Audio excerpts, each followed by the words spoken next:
While HP wasn't the first to manufacture a convertible 2-in-1 style laptop, the Spectre line is the first that comes to mind when I think about this type of device. Now, granted, I've had mixed results with the Spectre line in the past, and so I was hesitantly excited to try out this new design. But after a couple of months of trying it out, I think I know who this device is for.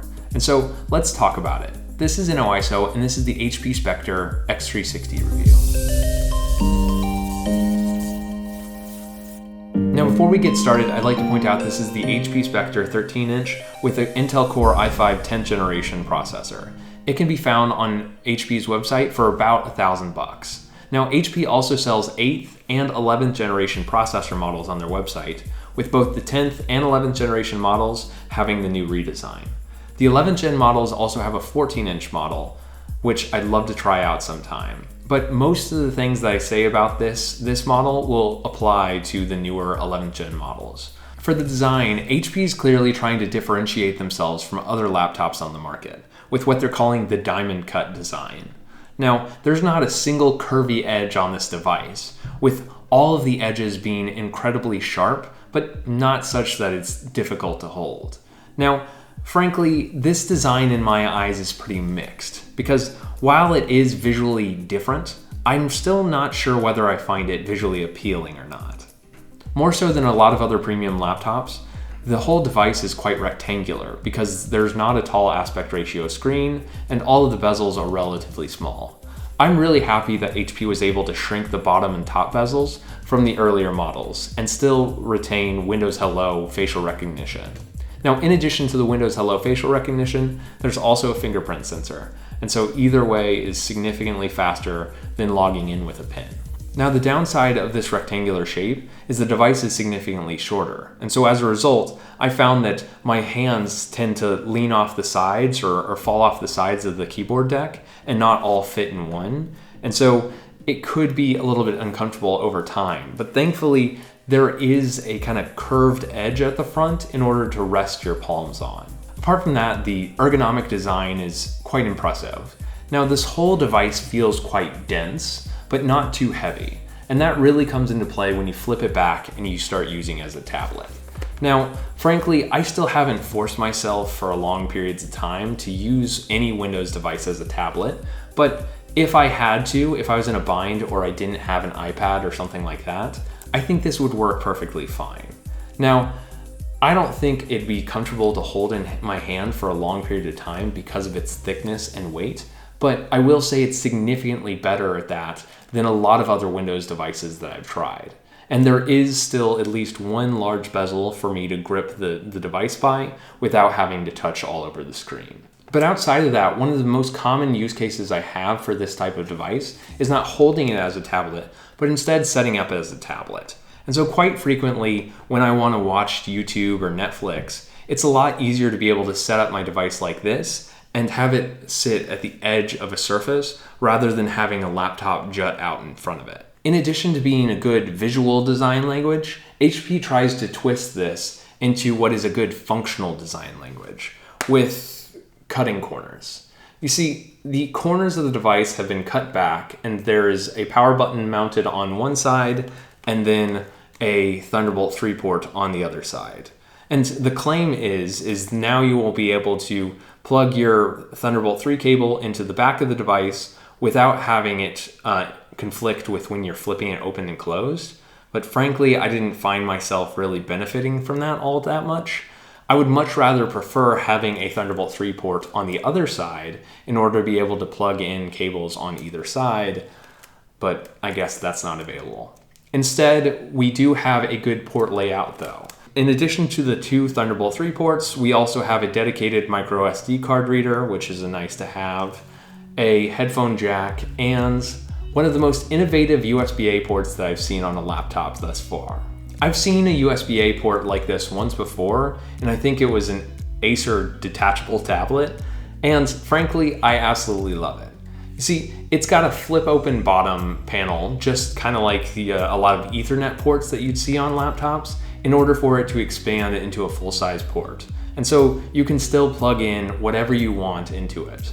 And now that most laptop manufacturers, including Dell and obviously Apple, are moving to USB-C only, I think it's really nice that HP is able to create a legacy port that a lot of people still need.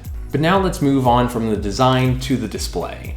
Now, this has what you'd think to be a traditional 16:9 aspect ratio 13-inch display, which sounds pretty normal, except for what differentiates the HP Spectre is the availability of an OLED display.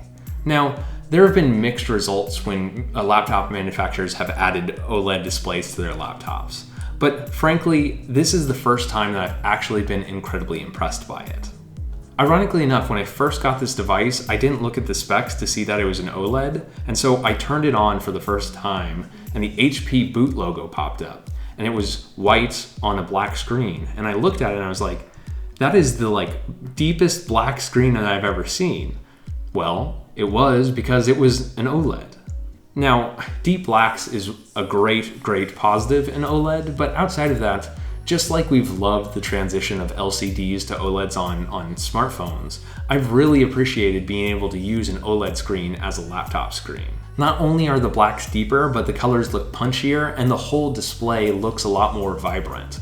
And so as a result, this has become one of my favorite devices to watch content on because of that OLED display.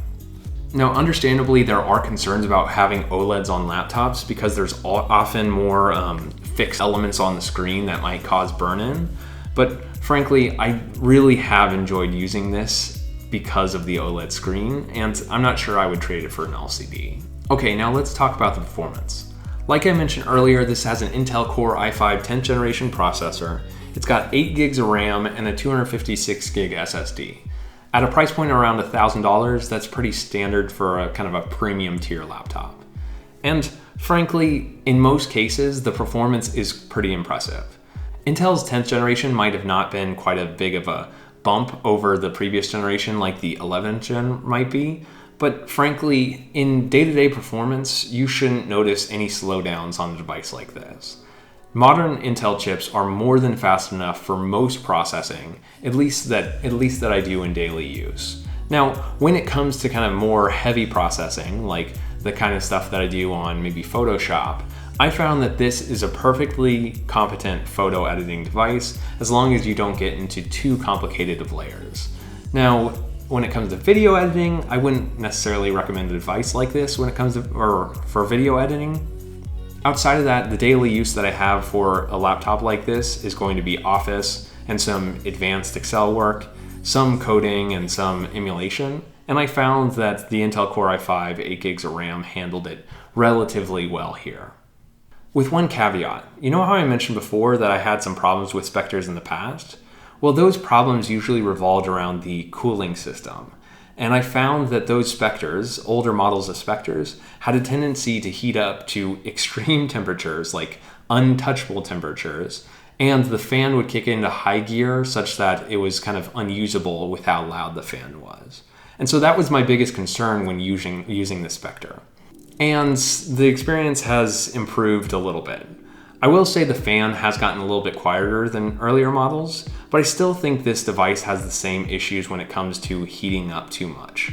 And so, for example, after a long period of use, I found that I couldn't comfortably put it on my lap while wearing shorts because the metal chassis just got too hot.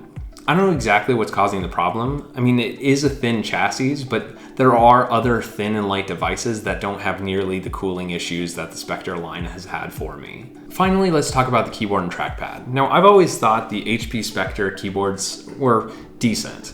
I think they're kind of mid-top tier in that they have quite a bit of travel, but they always felt a little bit too squishy for me.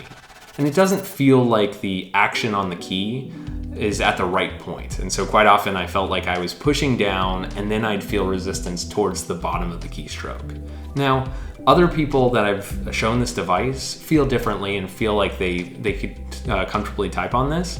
And frankly, for long periods of time, I could get used to it, but it's not my favorite. I would prefer maybe an XPS keyboard or a Surface device. The keyboard has a relatively standard layout with an extra column on the right side. Now, I'm not sure how I feel about that extra column. It enables page down, page up, home, and end keys, which while I do use often, I've gotten used to not being there on other laptops. So more often than not, when I'm trying to press the Enter key, I accidentally press one of these keys. The trackpad is significantly better than earlier Spectres that I've used. It's got better acceleration and more consistent tracking. I will say that it's pretty far forward on the device, and so it's a little bit uncomfortable if you've got it on your lap and you're reaching really closely. It's a little awkward, but outside of that, it's fast, it's smooth, and it's not massive, but I don't have a huge problem with smaller trackpads. Okay, let's get to the bottom line. The HP Spectre is a completely respectable 2-in-1 convertible device that I am quite impressed with just across the board. Now, there obviously are some shortcomings to the device and some things that I think HP should improve on, but frankly, I didn't find anything with this device that kept me from wanting to recommend it to someone. I can fully appreciate that there are a lot of people out there that want a convertible 2-in-1 style laptop, but don't want to deal with a detachable keyboard. And so a convertible like this is perfect for them. And frankly, the HP Spectre is good for both a kind of tablet usage, as long as you're not trying to use it like exactly an iPad, and traditional clamshell laptop usage. I think both are great use cases, and so if you're a student looking for a device to cover everything, definitely consider the Spectre. And at a $1,000 price point, it's reasonable enough to consider to kind of reach for if you're still on a student's budget. Thank you for watching InnoISO. I hope you like this review of the HP Spectre x360, and you get subscribed so you can see more laptop reviews just like this. Be sure to leave a like and a comment, tell me what you think about the HP Spectre, and I'll catch you in the next one.